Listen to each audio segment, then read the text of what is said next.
राम राज्य साकार होठे, राम राज्य साकार होठे।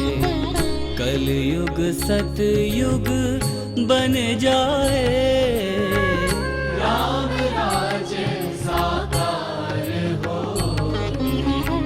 कलयुग सतयुग बन जाए, ऐसी कृपा दृष्टि कर दो प्रभु, ऐसी कृपा दृष्टि कर दो प्रभु। स्वर्ग धरा पर आ जाए, राम राज्य साकार होठे। राम राज्य साकार होठे।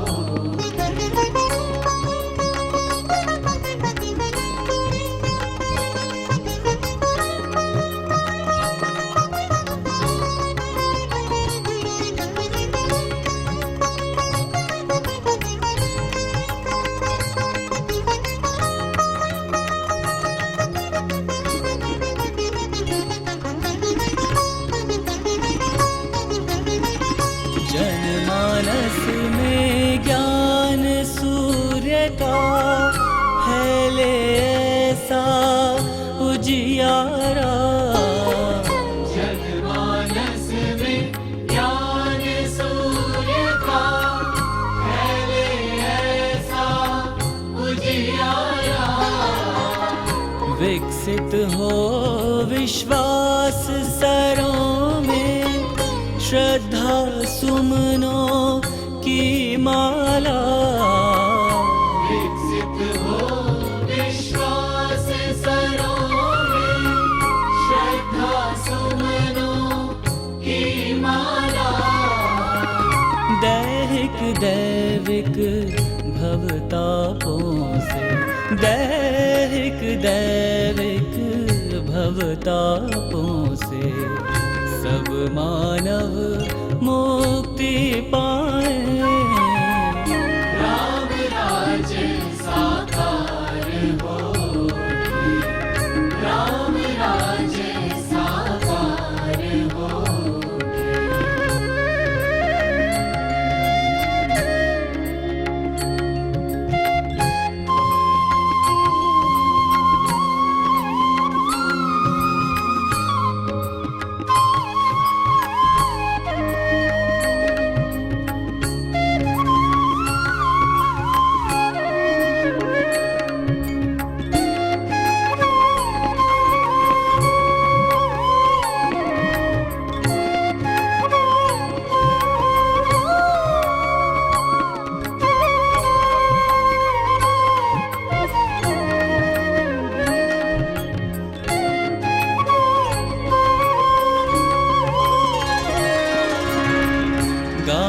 गाँव की गली गली में मचल उठे भाईचारा।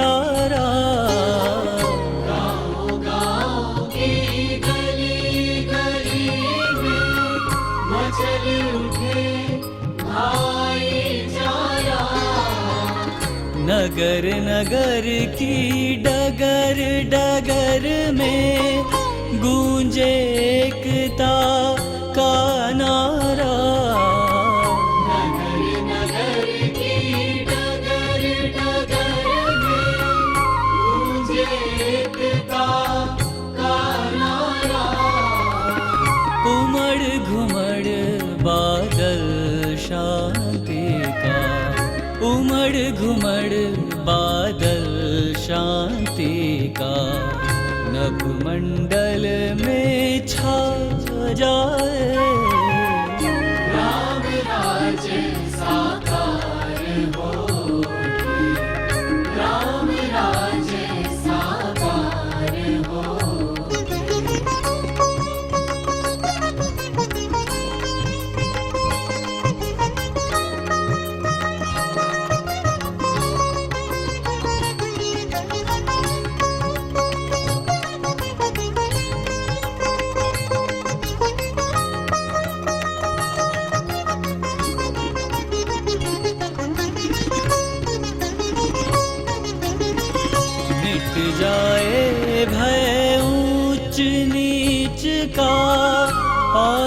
विषमता की खाई, मिट जाए भय ऊंच नीच का और विषमता की खाई। अखिल विश्व बंधुत्व भाव की बाजे घर घर शहनाई। अखिल विश्व बंधुत्व भाव की बाजे घर घर शहनाई। करुणा की मुक्तामणियों से, करुणा की मुक्तामणियों से हृदय सिंधु उफ ना जाए। राम राज्य साकार होठे, राम राज्य साकार होठे।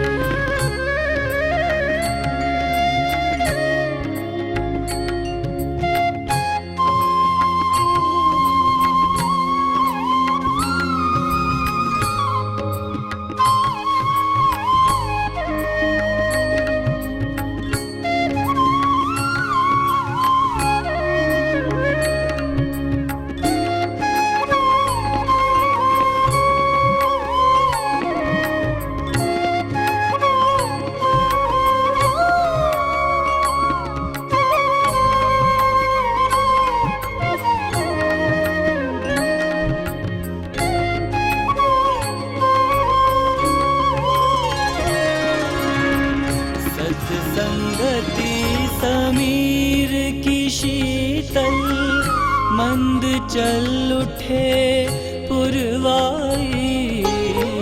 सत्संगति समीर की शीतल मंद चल उठे पुरवाई। चार पदारथ मकरंद गंध से झूम उठे मन अमराई। चार पदारथ मकरंद गंध से झूम उठे मन अमराई। श्रुति कोकिल कंठों से फूटे, श्रुति कोकिल कंठों से फूटे भजनों की स्वर धाराएं। राम राज्य साकार होठे, राम राज्य साकार होठे। कलयुग सतयुग बन जाए, ऐसी कृपा दृष्टि कर दो प्रभु, ऐसी कृपा दृष्टि कर दो प्रभु। स्वर्ग धरा पर आ जाए। राम राज्य साकार होठे, राम राज्य साकार होठे, राम राज्य साकार होठे। राम राज्य हो, राम राज्य हो, राम राज्य साकार हो।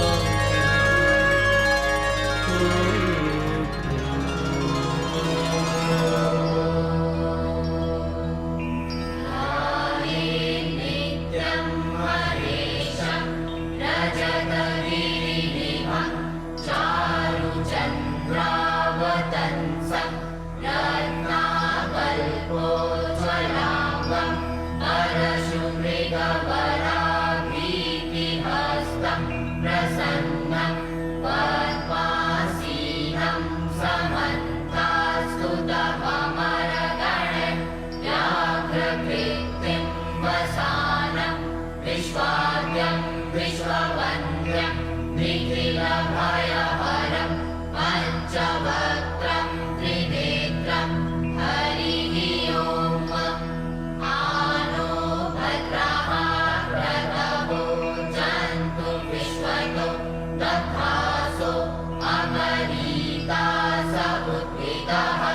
देवानो जथा सदमिद्रिदे असन्नप्रायुवो रक्षितारो दिवे दिवे देवानां भद्रा सुमते ऋजूयतां देवानां रातिरभिनो निवर्ततां देवानां सख्यमुपसे निमावयन् देवान आयुः प्रतिदन्तु जीवसे तान् पूर्वयानि विदाहुमहे वयं भग मित्रमदिते दक्षमस्त्रिधम् अर्जमणं वरुणकं सोममश्विना सरस्वती नः सुभगामयस्करत तन्नो वातो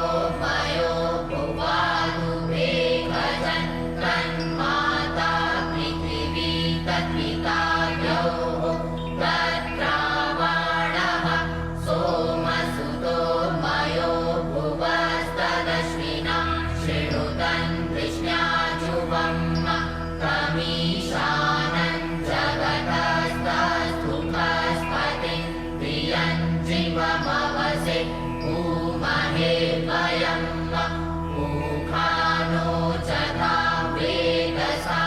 वेदसामसद्विधे रक्षिता वायुरदब्धः स्वस्तये स्वस्ति न इन्द्रो वृधश्रवाः स्वस्ति नः पूषा विश्ववेदाः स्वस्ति न सार्क्ष्यो अरिष्टनेमिः।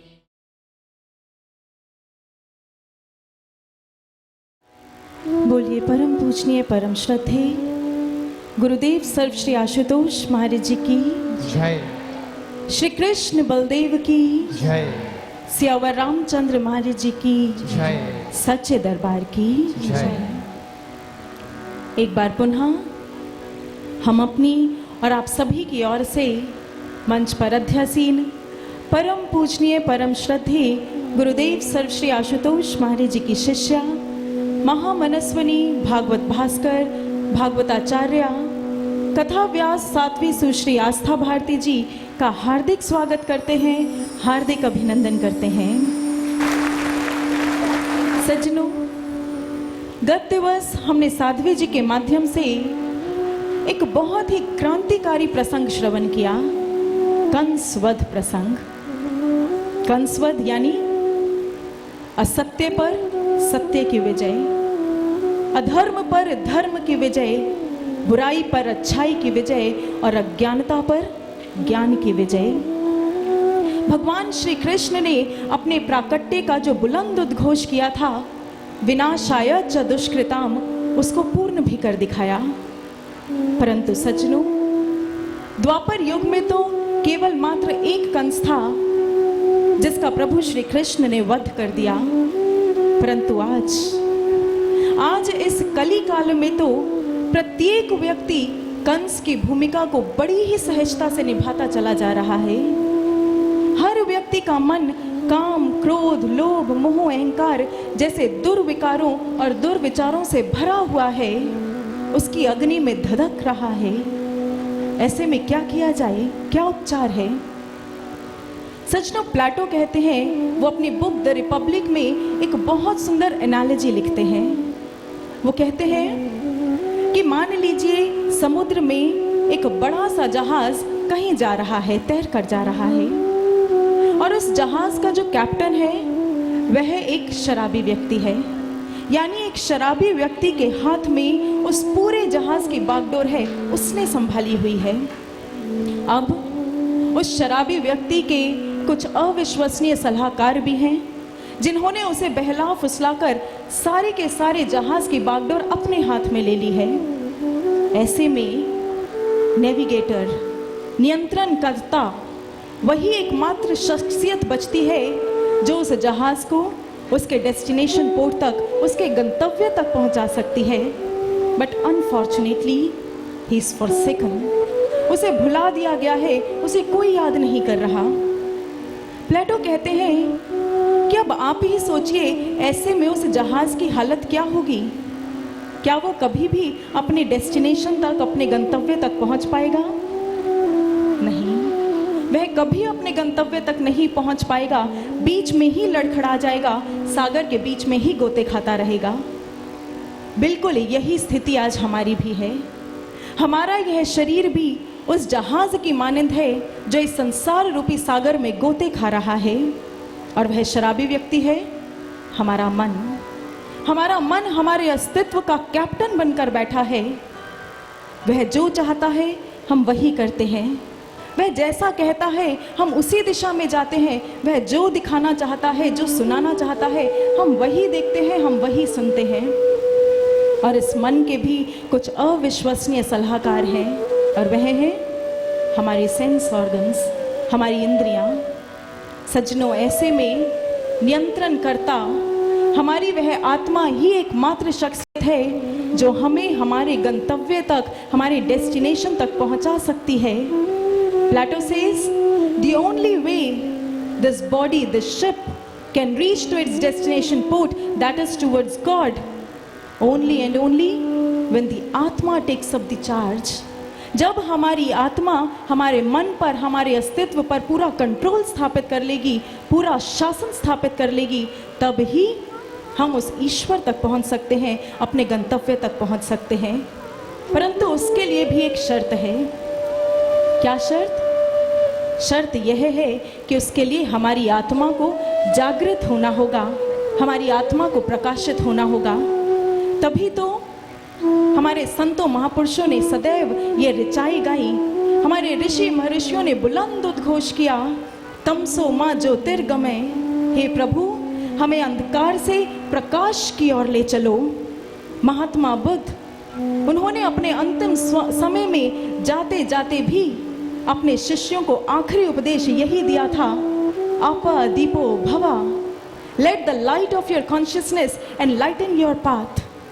योगानंद परमहंस जी जब उन्होंने महासमाधि धारण की, उससे मात्र एक दिन पहले वह पूरा दिन एक बंगाली गीत को गुनगुनाते रहे थे। क्या था वह बंगाली गीत? इन माई हाउस विद दाइन own hands light the lamp of thy love, change my darkness to thy light, my Lord, change my darkness to thy light। हे प्रभु, मेरे संध्यारे मन में तुम अपने हाथों से अपने प्रेम का दीपक जला दो। मेरे संध्यारे कोने को अपनी रोशनी से रोशन कर दो प्रभु, अपनी रोशनी से रोशन कर दो। Even in the last moments of his life, he never and never asked for more life, but for more light।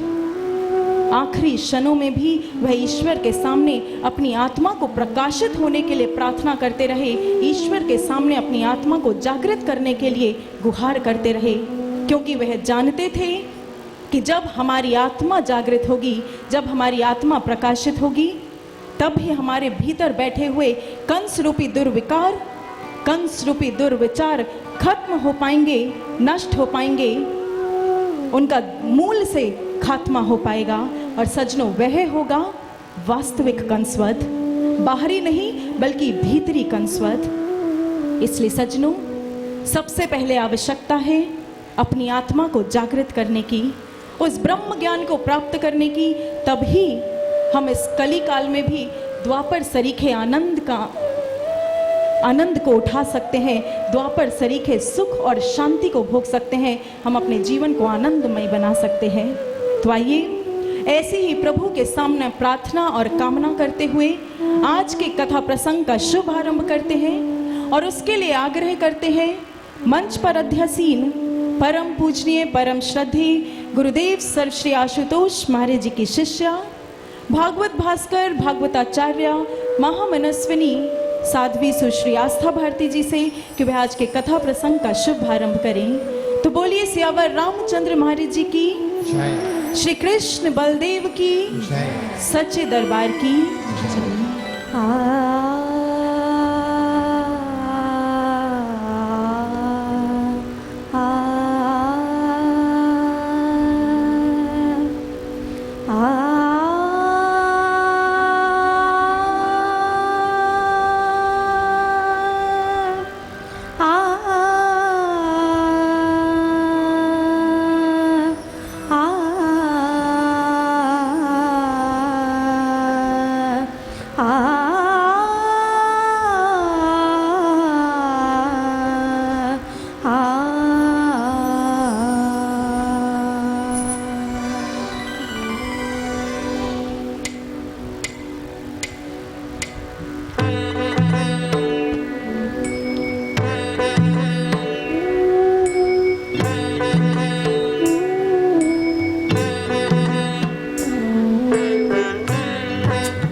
जगतपते जय गिरधारी जगतपते जय गिरधारी मुरलीधर जय कृष्ण मुरारी मुरलीधर जय कृष्ण मुरारी जगतपते जगतपते जय गिरधारी जगतपते जय गिरधारी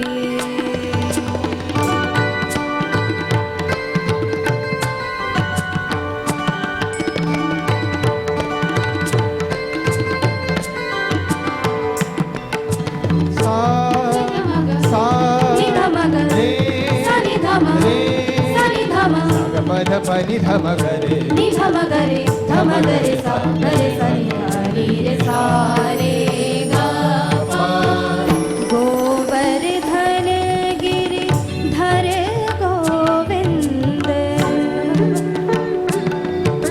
सग सग पग पद पद नि सरि सनि सनि धम गरे सा गोवर्धन गिरि धर गोविंद गोकुल पालक परमानंद गोकुल पालक परमानंद श्रीवत्सांकित श्री कौस्तुभधर आ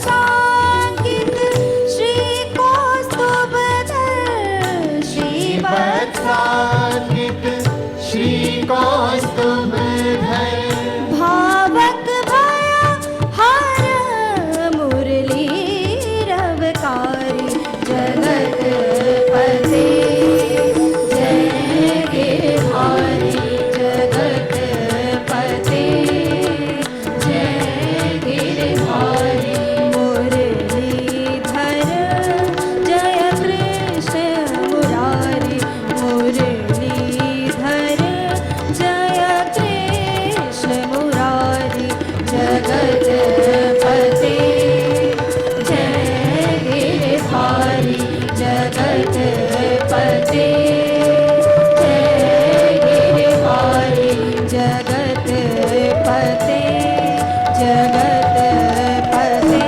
पद पद जय गिरधारी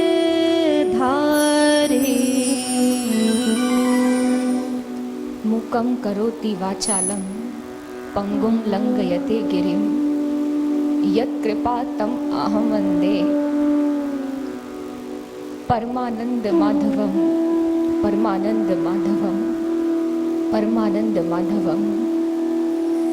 जिनकी कृपा से एक गूंगा व्यक्ति भी बोल उठता है, जिनके सामर्थ्य से एक पंगु व्यक्ति भी हिमालय की ऊंचाइयों को छू जाता है, ऐसे प्रभु जिनके सामर्थ्य से, जिनके बल से, जिनकी शक्ति से मानव को बल मिलता है, जिनकी कृपा से हम इन शब्दों को बोल पा रहे हैं, जिनकी कृपा से हम इन शब्दों को सुन पा रहे हैं, उसी सर्वशक्तिमान सर्व अंतर्यामी प्रभु के चरणों में बारंबार नमन है, बारंबार नमन है, बारंबार नमन है।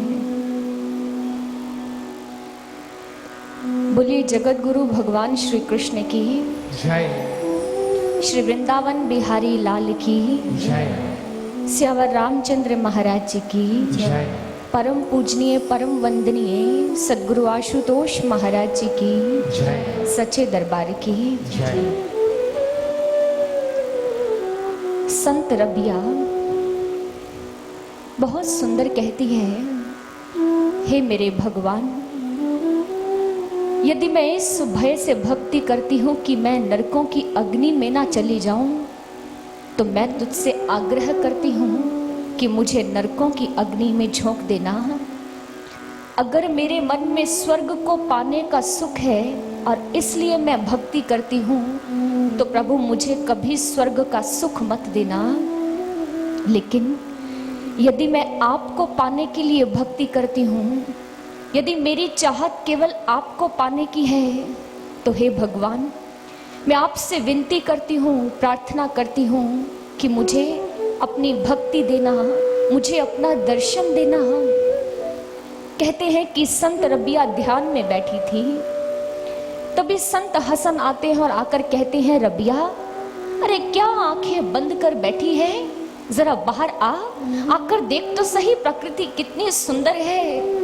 ये देख सूर्य की कितनी सुंदर किरणें पड़ रही हैं, देख कैसे डाल पर पुष्प खिल रहे हैं, देख कितनी सुंदर सृष्टि है। रबिया आवाज लगाती है, हसन अरे बाहर क्या देख रहा है, अरे अंदर देख कितना सुंदर परमात्मा बैठा है। जिस परमात्मा ने इतनी सुंदर सृष्टि की रचना की, सोच कर देख वो परमात्मा कितना सुंदर होगा।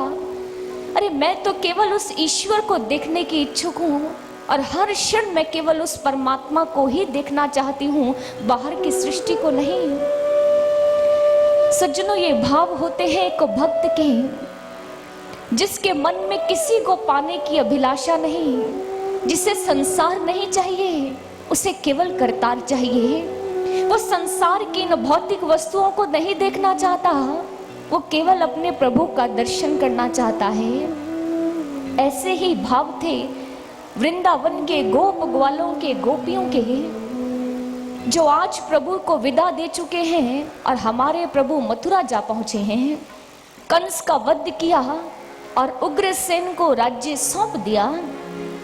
तदुपरांत एक दिन कृष्ण कन्हैया अपने कक्ष में बैठे हैं, उदास हैं। दाऊ भैया ने देखा, अरे कृष्ण उदास क्यों हैं?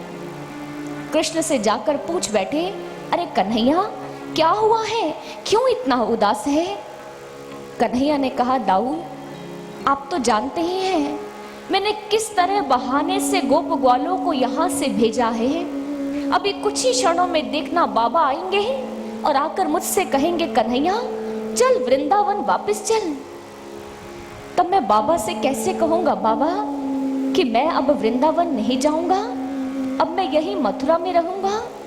यही सोच सोच कर मेरा मन भयभीत हो रहा है कि मैं बाबा को कैसे मनाऊंगा। अभी कन्हैया दाऊ से ये कह ही रहे हैं कि तभी नंद बाबा आ गए। कहने लगे, कन्हैया अरे ओ कन्हैया, ये मैं क्या सुन रहा हूँ, तू वृंदावन नहीं जाएगा? कन्हैया ने कहा, बाबा आपने सही सुना। नंद बाबा का तो हृदय धक सा रह गया। कहने लगा, कन्हैया ये कैसी बातें कर रहा है? तेरी यशोदा मैया, तेरी गंगी गैया, तेरे गोप ग्वाल, तेरी गोपियां, वो तो सब तेरी राह जोड़ रहे हैं। अरे क्या उनके पास नहीं जाएगा? कन्हैया ने कहा, बाबा आप तो जानते ही हैं कि कंस का वध करने के बाद भी मथुरा सुरक्षित नहीं है। भांति भांति के राजा मथुरा पर दृष्टि टिकाए बैठे हैं कि हम इस मथुरा पर अपना आधिपत्य जमा लें। बाबा जब तक मैं मथुरा को चहुओर से सुरक्षित ना कर दूं, तब तक मैं मथुरा का त्याग कैसे कर सकता हूँ? बाबा ने कहा, लो ये कौन सी बात हुई? अरे पहले मेरे नन्हे से बालक को उस कंस से भिड़ा दिया गया और अब तो स्वयं कह रहा है कि यहाँ इतने सारे शत्रु हैं। अरे कभी किसी बाप को देखा है जो अपने पुत्र को मौत के कुएं में धकेल कर चला जाए? अरे तेरा नंद बाबा तुझे यहाँ अकेले इस मथुरा में छोड़कर कैसे जा सकता है? कन्हैया ने बाबा के समक्ष हाथ जोड़ लिए। कहने लगा, बाबा मुझे मेरे कर्तव्य पथ से मत रोकिए, मुझे मेरे कर्तव्य पथ पर बढ़ जाने दीजिए। नंद बाबा अपने कन्हैया के इस रूप को देखकर हैरान है। वृंदावन की गलियों में हुड़दंग मचाता उनका नन्हा सा बालक मथुरा की गलियों तक आते आते इतना बड़ा हो गया कि कर्तव्य की बातें कर रहा है। नंद बाबा अपनी देह को और अधिक देर तक खड़े ना रख पाए और वहीं धरा पर बैठ गए। कन्हैया ने अपने बाबा को ढांढस बंधाया, बाबा आप चिंता क्यों करते हो? अगर कन्हैया को अपनी यशोदा मैया के हाथों से माखन खाना है, अगर कन्हैया को अपने गोप ग्वालों के साथ कंदुक खेलनी है तो कन्हैया को वहां आना ही पड़ेगा। बाबा मैं आऊंगा, अवश्य आऊंगा। बाबा ने फिर से कन्हैया की ओर देखा। कन्हैया तू सच कहता है ना, तू आएगा ना? कन्हैया ने कहा हाँ बाबा मैं आऊंगा। नंद बाबा कन्हैया से विदा लेकर चल दिए और इधर हमारे प्रभु दाऊ के संग सांदीपनी मुनि के यहाँ शिक्षा ग्रहण करने चले गए। नंद बाबा लड़खड़ाते कदमों से वृंदावन की ओर बढ़ रहे हैं। भयभीत हैं कि जब पहुंचूंगा तो यशोदा पूछेगी कन्हैया कहाँ है, तब मैं यशोदा का सामना कैसे करूंगा, तब मैं यशोदा को सांत्वना कैसे दूंगा। ये भय उन्हें भयभीत करता जा रहा है और लड़खड़ाते कदमों से वृंदावन की भूमि पर पहुंच गए। जैसे ही वृंदावन की भूमि पर पहुंचे, आज वृंदावन की माटी ने एक सुंदर सी देवी का रूप लिया और नंद बाबा के समक्ष हाथ जोड़कर कहने लगी बाबा हमारे प्रभु नहीं आए, हमारे कृष्ण नहीं आए। बाबा तो अब और भी आश्चर्यचकित रह गए। सोच रहे थे कि यशोदा पूछेगी तो क्या कहूंगा, लेकिन यहाँ तो वृंदावन की माटी तक पूछने लगी कि मेरे प्रभु कहाँ हैं। नंद बाबा के हृदय में, नंद बाबा के मन में इतना उत्साह नहीं था, इतना सामर्थ्य नहीं था कि वो इस वृंदावन की माटी को कोई उत्तर दे सके। तभी गरम गरम रेत के कण उड़कर आए और बाबा के चरणों से लिपट लिपट कहने लगे बाबा वो कहाँ रह गया जो हमें शीतलता दिया करता था। वृंदावन की माटी कहने लगी बाबा हम तो अपने सौभाग्य पर इतराती थी कि हमें सौभाग्य मिला है इस वृंदावन में आने का, अपने प्रभु के चरण रज को पाने का, लेकिन हमें क्या पता था कि हमारे सौभाग्य को किसी की नजर लग जाएगी। बोलो ना बाबा हमारे प्रभु कब आएंगे, हमारे कृष्ण कब आएंगे। बाबा की आंखों से 2 अश्रु बहे और उस वृंदावन की माटी में समा गए और उन अश्रुओं ने मानो आज वृंदावन की माटी को कह दिया कि इस प्रश्न का उत्तर तो बाबा के पास भी नहीं है। नंद बाबा का पहला कदम आज वृंदावन में पड़ा। सारा वृंदावन चहक उठा, पक्षी चहक उठे। उन्हें लगा बाबा आए हैं, नंदराय जी आए हैं तो हमारे प्रभु भी आए होंगे। तभी नंद बाबा एक वृक्ष की ढाल लेकर खड़े हो गए। इतने में ही वृक्ष सजीव होकर पूछने लगा बाबा हमारा कृष्ण आया है या नहीं, हमारे प्रभु आए हैं या नहीं। नंद बाबा के आश्चर्य की सीमा नहीं है। क्या कहे वो इस वृक्ष से, क्या कहे वो उस कदम्ब के वृक्ष से जिन्हें कृष्ण के दर्शन करने की आदत सी पड़ चुकी है। बाबा आगे बढ़ गए और जैसे ही आगे बढ़े तो आगे क्या था, सारे गोप ग्वाल यमुना जी के तीरे बैठे कन्हैया की प्रतीक्षा कर रहे थे। श्री दामा ने देखा अरे अरे बाबा आ गए, अरे देखो बाबा आ गए। सभी दौड़ते हुए नंदराय जी के पास आए। बाबा बाबा वो कहाँ है, अरे कन्हैया नहीं आया बाबा। बाबा के आंसू अब रुके नहीं, आंखों से बरबर अश्रुधारा बहने लगी। श्री दामा ने देखा, हरिया ने देखा, कहने लगा बाबा आपकी आंखों में अश्रु क्यों है, क्या हमारा कन्हैया नहीं आया बाबा। बाबा ने कहा नहीं मैं उसे नहीं ला पाया, मैं तुम्हारा दोषी हूँ। श्री दामा ने सुना, भानु ने सुना, सभी बिलख बिलख कर रोने लगे। श्री दामा ने कहा बाबा क्या वहाँ मथुरा में उसे और सखा मिल गए हैं, क्या अब उसे हमारी याद नहीं आती बाबा। बताओ ना बाबा आप मौन क्यों हो। बाबा ने हाथ जोड़ते हुए कहा देखो गोप ग्वालो मैं तो खुद ही बहुत कठिनाई से सांस ले रहा हूँ, मेरे पास तुम्हारे प्रश्नों के उत्तर नहीं है। सारे गोप ग्वालों ने बाबा की राह छोड़ दी। बाबा लड़खड़ाते कदमों से चल दिए। जैसे ही गौशाला के पास से गुजरे, गंगी गैया रंभा रंभा कर पूछ रही है बाबा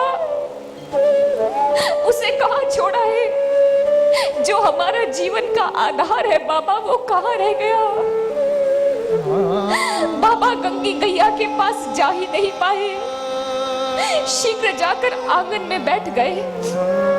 यशोदा जी चहकती हुई जैसे ही कक्ष से बाहर आई, सामने नंदराय जी को देखा, कहने लगी, अरे स्वामी आप कब आए? मुझे तो पता ही नहीं चला, आपने आवाज भी नहीं दी। वो कहाँ है मेरा लाडला, अरे मेरा कृष्ण कन्हैया? जब यशोदा मैया ने देखा कि नंद बाबा मौन है, कहने लगी, लो मैं भी कौन सा प्रश्न पूछ बैठी? अरे मैं भी जानती हूँ उसके पाँव में काला तिल है, काला तिल। आते ही भाग गया होगा यमुना जी के तीरे या किसी गोपी के घर में। यशोदा जी ने देखा कि वो बोलती जा रही है, लेकिन नंद बाबा किसी बात का उत्तर नहीं दे रहे, यहाँ तक कि अपना चेहरा तक ऊपर नहीं कर रहे। यशोदा पास गई, जाकर कहने लगी, स्वामी क्या हुआ है, कुछ कहते क्यों नहीं? नंद बाबा ने चेहरा ऊपर उठाया तो उन आंखों में आज सिर्फ अश्रु थे। यशोदा की अंतर आत्मा ने कह दिया, यशोदा कुछ तो घटित हुआ है, अवश्य ही तेरा कन्हैया नहीं आया लगता। यशोदा ने कहा, सुनिए स्वामी जी, आप सच सच बताइए, क्या मेरा कन्हैया नहीं आया?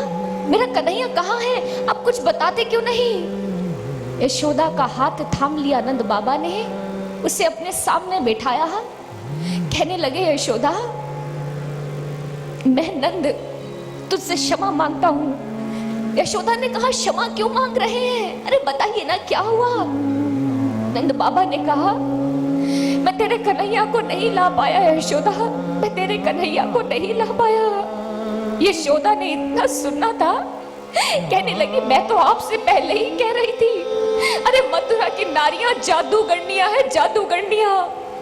कर दिया ना मेरे लल्ला पर जादू, नहीं आया ना अपनी यशोदा मैया के पास। अब बताओ उसकी यशोदा कैसे जिएगी, उसकी मैया किसको देखकर जिएगी, बताइए ना। नंद बाबा कुछ नहीं कह रहे, बस रोते जा रहे हैं। तभी हंसती खिलखिलाती हुई गोपियां आई, नंद बाबा को प्रणाम किया, कहने लगे, अरे हमारा कृष्ण कहाँ है? अरे देखो, आते ही यशोदा की आंखों में अश्रु दे दिए। कोई गोपी किसी कक्ष में देख रही है, कोई ओखल के पीछे ढूंढ रही है, कन्हैया, अरे ओ कन्हैया कहाँ है? यह देखना था कि यशोदा आवेश में आ गई, कहने लगी, बस करो, अरे वो यहाँ नहीं मिलेगा तुम्हें, उसे पाना है, उसे देखना है तो जाओ, जाकर मथुरा में जाकर देखो, अरे वो बहुत धनवान हो गया है, अब इन दीनहीन माता पिता से उसे कुछ नहीं लेना देना। अब क्यों आएगा वो इस वृंदावन गांव में? अरे वो तो मथुरा जैसे भव्य नगरी में जाकर बस गया है। अरे जाओ यहाँ से गोपियों, जाओ। गोपियों ने सुना कि प्रभु नहीं आए, प्रफुल्लित कदमों से आई गोपियां लड़खड़ाते कदमों से घर को लौट गई। रात्रि हुई, नंद बाबा देख रहे हैं कि यशोदा बिस्तर पर नहीं है, इधर उधर जाकर यशोदा को ढूंढ रहे हैं, तो यशोदा कहाँ मिली? जहां किसी कक्ष में कृष्ण का पुराना झूला रखा था, आज यशोदा उस झूले के पास बैठी है। आज यशोदा को उस झूले में अपने कृष्ण दिखाई दे रहा है। नंद बाबा ने जो ही देखा, बाहर से आवाज लगाई, यशोदा ये क्या कर रही है? यशोदा ने कहा, अरे मेरा कन्हैया सो रहा है, आप यूं आवाज देकर विघ्न क्यों डाल रहे हैं? यशोदा ने झूले की डोरी थामी, अपने कन्हैया को सुला रही है और गुनगुना रही है।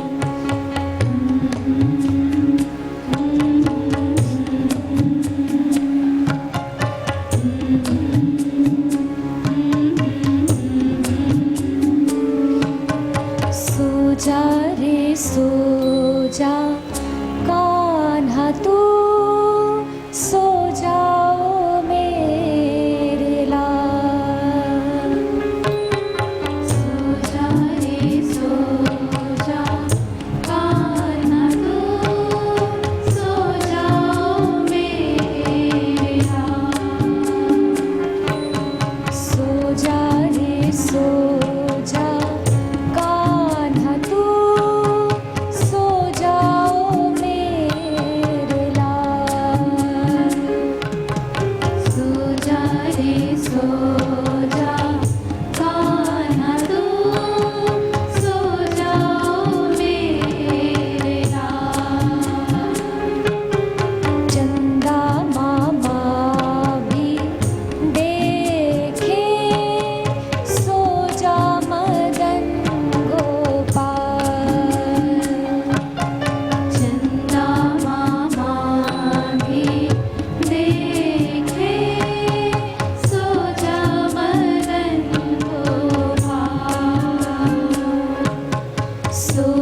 झुलाते यशोदा की आंख लग गई। जैसे ही सुबह हुई, लेकिन आज की ये सुबह वृंदावन से परिचित नहीं थी।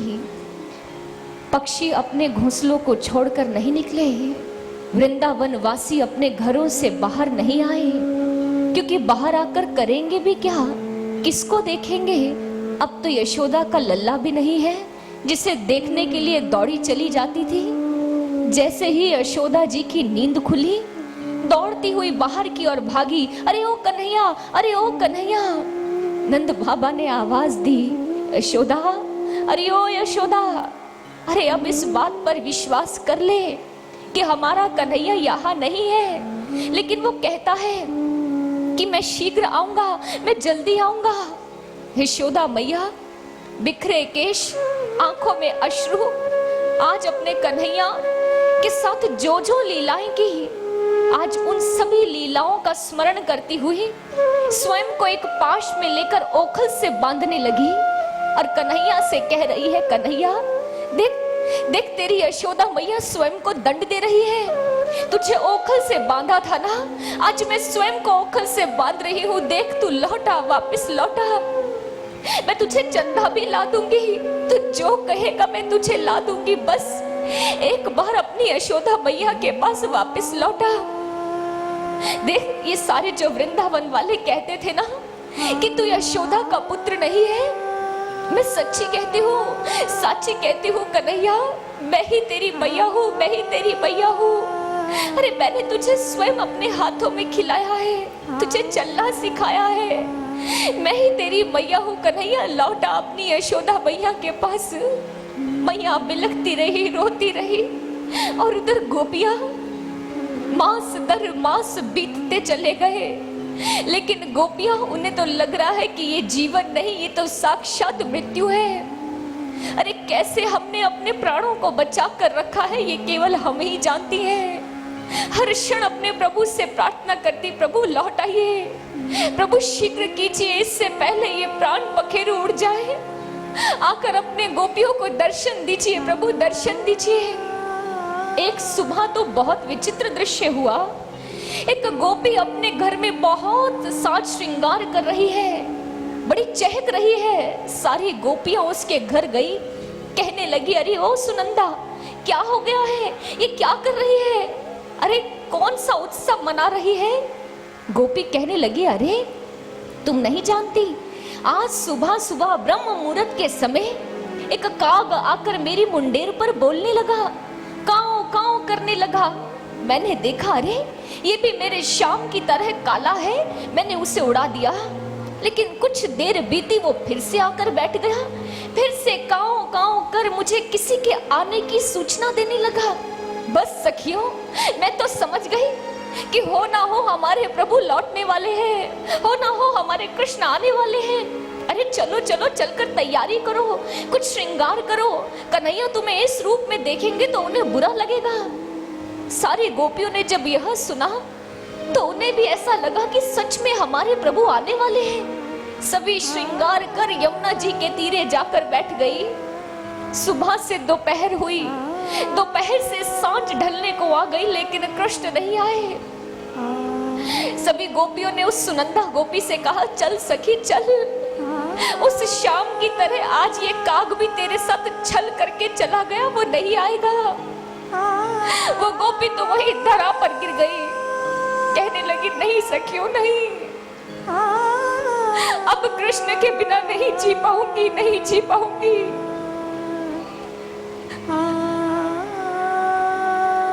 सभी सखियों ने सुना तो कहने लगी, नहीं नहीं सुनंदा, हम अपने प्रभु की प्रतीक्षा करेंगे, अपने इस जीवन को बचा कर रखेंगे। हमारे प्रभु ने कहा है कि वो आएंगे, हम प्रतीक्षा करेंगे। सुनंदा गोपी धरा पर निढाल पड़ी है, कहने लगी, नहीं सखियों नहीं, अब जी ना पाऊंगी। अरे वो देखो, मेरा श्याम मुझे बुला रहा है, मेरे प्रभु मुझे बुला रहे हैं, कह रहे हैं, सुनंदा मैं तेरे पास नहीं आ सकता तो क्या है, तू तो मेरे पास आ सकती है। सखियों मैं अपने मोहन की होने जा रही हूँ, सखियों मुझे जाने दो। सारी गोपियां एक साथ कह उठी, नहीं सुनंदा नहीं, हम अपने प्रभु की प्रतीक्षा करेंगे। सुनंदा अपने प्रभु की प्रतीक्षा करेंगी। यमुना जी से जल भर कर लाई और सुनंदा गोपी को होश में लाया गया, वापस घर चली गई। लेकिन आती जाती श्वास केवल यही कहती, कब आओगे प्रभु, कब आओगे? एक बार आकर अपने इस वृंदावन की स्थिति तो देख लो, एक बार आकर देखो तो सही कि आपके बिना ये वृंदावन वासी कैसे जी रहे हैं।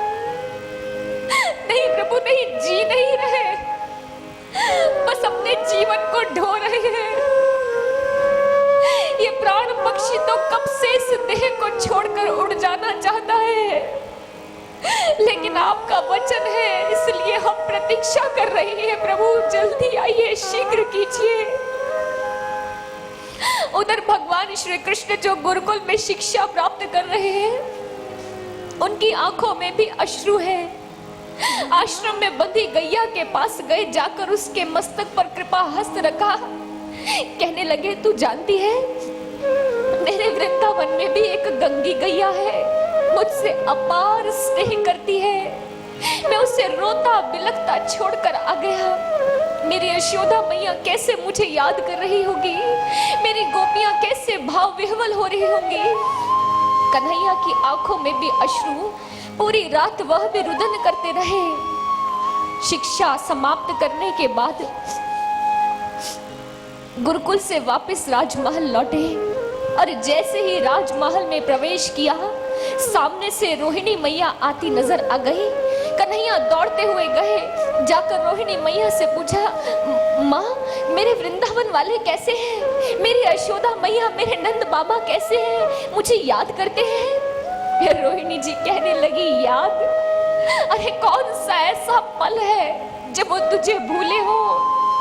नंद बाबा घंटों यमुना के तीरे बैठे रहते हैं, तेरी प्रतीक्षा करते रहते हैं। तेरी यशोदा मैया हर रोज माखन तैयार करती है कि आज मेरा कन्हैया आएगा, आज मेरा कन्हैया आएगा। अरे ओ वृंदावन बसाने वाले, तू तो वृंदावन को उजाड़ कर आ गया। जैसे ही रोहिणी मैया के मुख से ये सुना, कन्हैया की आंखों से फिर से अश्रु बहने लगे। कन्हैया अपने कक्ष में चले गए। देवकी मैया ने आज कन्हैया को रोते हुए देखा तो उधो को भेज दिया, जाओ उधो तुम पूछो कन्हैया को क्या हुआ है। उधो गए, कहने लगे, कन्हैया कृष्ण क्या बात है, तुम्हारी आंखों में अश्रु क्यों है? कृष्ण ने कहा, तुम जानते हो उधो, जब मैं यहाँ आया मेरी यशोदा मैया रथ के पीछे दौड़ रही थी, बार बार यही कह रही थी, कन्हैया रुक जा, अपनी यशोदा मैया के पास रुक जा। मैं सबको रोता बिलखता छोड़कर आ गया। उधो मोहे ब्रज बिसरत नाही, उधो मोहे ब्रज बिसरत नाही। उधो ने कहा, अरे कोई बात नहीं, सप्ताह में एक पाती भेज दिया करो। कृष्ण कहने लगे, पाती? प्रेम का संदेशा उधो पाती ना पठाए, गागर में सागर कहो कैसे आज समाए। क्या वो पाती जाकर यशोदा मैया के वात्सल्य को प्राप्त कर पाएगी? क्या वो पाती जाकर गोपियों के घर में माखन चोरी कर पाएगी? क्या वो पाती जाकर मेरे गोप ग्वालों के संग क्रीड़ाएं कर पाएगी? नहीं उधो नहीं, मैं उनकी आत्मा हूँ और वो केवल मुझे ही चाहते हैं। उधो ने फिर से कृष्ण को समझाने का प्रयास किया तो प्रभु ने भी लीला की। उधो से कहते हैं, जाओ उधो, तुम तो महान हो, ज्ञानी हो, जाकर मेरी गोपियों को संदेश दो, उन्हें ज्ञान का पाठ पढ़ाओ। उधो ने कहा, ज्ञान का पाठ उन गोपियों को? अरे वो तो अनपढ़ है। कन्हैया ने कहा, नहीं नहीं उधो, मैं मानता हूं कि वो अनपढ़ है, लेकिन तुम्हारे उपदेशों को वो समझ जाएंगी। जाओ, जाकर उन्हें सांत्वना दो, ढांढस बंधाओ। उधो चल दिए अपने प्रभु की आज्ञा को पाकर। ज्ञान का उपदेश देने प्रेम की नगरी में। उद्धव का मन कर रहा है शीघ्र मैं पहुंच जाऊं वृंदावन में, लेकिन यह क्या, ऐसा लग रहा है मानो आज किसी ने काल को रोक लिया है, काल की गति को किसी ने थाम लिया है। और वो कौन है? वो केवल एक भक्त ही हो सकता है। वृंदावन में एक गोपी अपनी शैया पर विश्राम करने के लिए लेटी तो है, लेकिन आंखों में अश्रु बहते चले जा रहे हैं, अपने कन्हैया को याद करती चली जा रही है, उसकी लीलाओं का स्मरण कर रही है। तभी वो गोपी आज एक अद्भुत सी प्रार्थना करती है, और वो भी किसके सामने? काल चक्र के सामने। काल चक्र से प्रार्थना करती हुई कहती है, हे काल चक्र, तू क्यों सुबह से रात और रात्रि से सुबह का चक्र चलाता है? क्या तू नहीं जानता कि अब इस वृंदावन में भोर के उजाले में देखने के लिए कुछ भी शेष नहीं रहा? अरे क्यों तू बार बार दिन लेकर आ जाता है? क्यों तू भोर बनकर आ जाता है? अरे हमें केवल अब रात्रि ही अच्छी लगती है। तू जानता है, पहले हमें भोर की प्रतीक्षा होती थी, क्योंकि जैसे ही भोर होती थी हम अपने प्रभु का दर्शन करने चल देती थी। लेकिन अब तो हमारे प्रभु से मिलन का केवल एक ही माध्यम है, केवल एक ही तरीका है जिससे हम अपने कृष्ण का दर्शन कर सकती हैं, और वो है स्वप्न। जब स्वप्न आता है, हमारे कृष्ण आते हैं, हमें दर्शन देते हैं, घंटों बातें करते हैं। लेकिन जैसे ही भोर होती है, स्वप्न टूट जाता है और हमारे प्रभु चले जाते हैं। हे काल के चक्र, यदि तू कुछ करना ही चाहता है तो हम पर इतनी कृपा कर दे कि इस वृंदावन में सदा सदा के लिए रात्रि कर दे, क्योंकि रात्रि होगी तो हमें निद्रा आएगी, निद्रा आएगी तो स्वप्न आएगा, स्वप्न आएगा तो शाम आएंगे, हम अपने प्रभु को देख पाएंगे, अपने प्रभु से मिल पाएंगे। हे काल के चक्र, यही थम जा, सदा के लिए वृंदावन में रात्रि को कर दे। काल चक्र से प्रार्थना कर। गोपी अपने नेत्रों से प्रार्थना करने लगी, हे नैनो, हे नेत्रों, अपने किवाड़ों को बंद कर लो, मेरे शाम के आने का समय हो गया है। मेरी अंतरात्मा उन्हें देखने के लिए तड़प रही है। जब तक तुम अपने किवाड़ों को बंद नहीं करोगे, मेरे शाम कैसे आएंगे? हे नैनो, मुझ पर कृपा करो, मुझ पर कृपा करो और अपने किवाड़ों को बंद कर लो। मैं अपने प्रभु को देखना चाहती हूँ, अपने प्रभु से मिलना चाहती हूँ। मेरा साथ दो, मेरा सहयोग दो, मुझ पर कृपा करो।